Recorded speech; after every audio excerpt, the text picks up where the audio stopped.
usurpation, usurpation, and by no means a just authority. The best way of determining disputes and of investigating truth is by descending to elementary principles. Any other method may only bewilder and misguide the understanding, but this will soon lead to a convincing and satisfactory crisis. By observing this method, we shall learn the following truths: that the existence of the House of Commons depends upon the people's right to a share in the legislature, which is exercised by means of electing the members of that House. That the end and intention of this right is to preserve the life, property, and liberty of the subject from the encroachments of oppression and tyranny. That this end is accomplished by means of the intimate connection of interest between those members and their constituents, the people of Great Britain.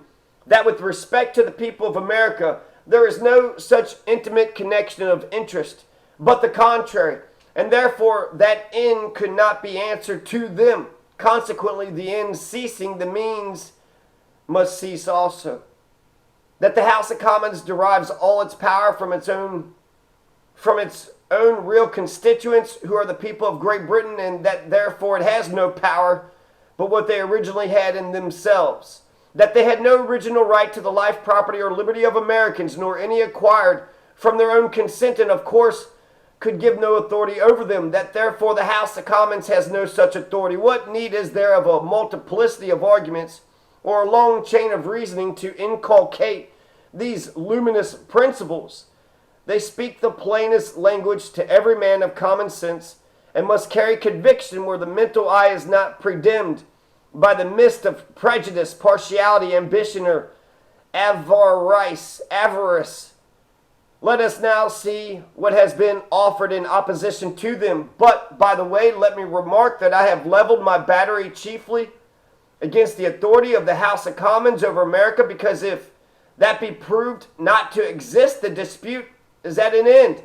The efficacy of acts of Parliament depends upon the due authority of the respective branches to bind the different orders and ranks of the nation. This argument, it is said that in every government there must be a supreme absolute authority lodged somewhere. In arbitrary governments, this power is in the monarch; in aristocratical governments, in the nobles; in a democratical, in the people or the deputies of their electing. Our own government being a mixture of all these kinds, the supreme authority is vested in the king, nobles, and the people. The king, House of Lords, and House of Commons, elected by the people. This supreme authority extends as far as the British dominions extend. To suppose a part of the British dominions which is not subject to the power of the British legislature is no better sense than to suppose a country at one and the same time to be and not to be a part of the British dominions. If therefore the colony of New York is a part of the British dominions, the colony of New York is subject and dependent on the supreme authority, the supreme legislative authority of Great Britain.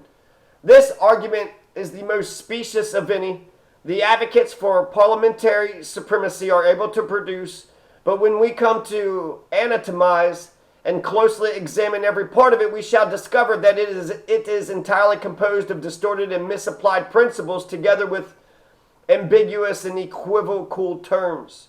The first branch is that in every government there must be a supreme absolute authority lodged somewhere. This position, when properly examined, is evidently just. In every civil society there must be a supreme power to which all the members of that society are subject, for otherwise there could be no supremacy or subordination, that is, no government at all. But no use can be made of this principle beyond matter of fact, to infer from thence that unless a supreme absolute authority be vested in one part of an empire, over all the other parts there can be no government in the whole, is false and absurd. Each branch may enjoy a distinct, complete legislature, and still good government may be preserved everywhere. It is in vain to assert that two or more distinct legislatures cannot exist in the same state, if by the same state be meant the same individual community. It is true.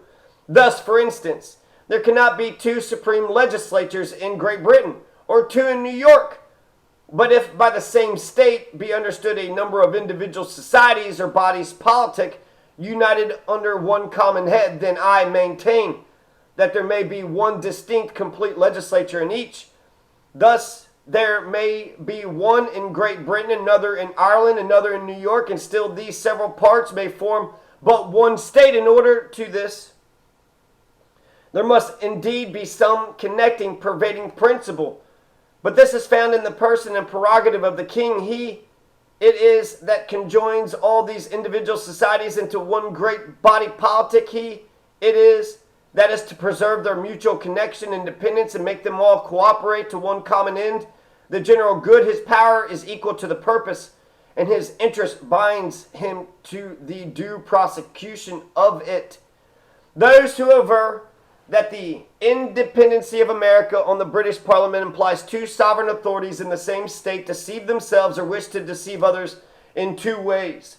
By confounding the idea of the same state with that of the same individual society, and by losing sight of that share which the king has in the sovereignty both of Great Britain and America. Perhaps indeed it may with propriety be said that the king is the only sovereign of the empire. The part which the people have in the legislature may more justly be considered as a limitation of the sovereign authority to prevent its being exercised in an oppressive and despotic manner. Monarchy is universally allowed to predominate in the Constitution. In this view, there is not the least absurdity in the supposition that Americans have a right to a limitation similar to that of the people of Great Britain. At any rate, there can never be said to be two sovereign powers in the same state, while one common king is acknowledged by every member of it. Let us for a moment imagine the legislature of New York independent on that of Great Britain. Where would be the mighty inconvenience? How would government be frustrated or obstructed by this means? In what manner would they interfere with each other? In none that I can perceive. The affairs of government might be conducted with the greatest harmony, and by the mediation of the king directed to the same end. He, as I before observed, will be the great connecting principle. The several parts of the empire, though otherwise independent on each other, will all be dependent on him. He must guide the vast and complicated machine of government to the reciprocal advantage of all his dominions.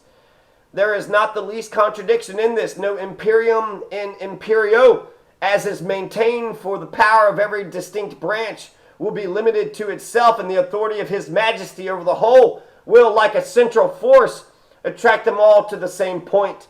The second part of your paragraph is this. In arbitrary governments, this supreme absolute power is in the monarch. In aristocratical governments, in the nobles. In democratical, in the people or the deputies of their elected. Our own government, being a mixture of all these kinds, the supreme authority is invested in the king, nobles, and people. That is, in the king, House of Lords, and House of Commons, elected by the people. You are mistaken when you confine arbitrary government to a monarchy. It is not the supreme power being placed in one instead of many that discriminates an arbitrary from a free government, when any people are ruled by laws in framing which they have no part, that are to bind them to all intents and purposes, without in the same manner binding the legislators themselves. They are in the strictest sense slaves, and the government with respect to them is despotic. Great Britain is itself a free country, but it is only so because its inhabitants have a share in the legislature. If they were once divested of that, they would cease to be free, so that if its jurisdiction be extended over other countries that have no actual share in its legislature, it becomes arbitrary to them, because they are destitute of those checks and controls which constitute that moral security which is the very essence of civil liberty. I'll go farther and assert that the authority of the British Parliament over America would in all probability be a more intolerable and excessive species of despotism than an absolute monarchy.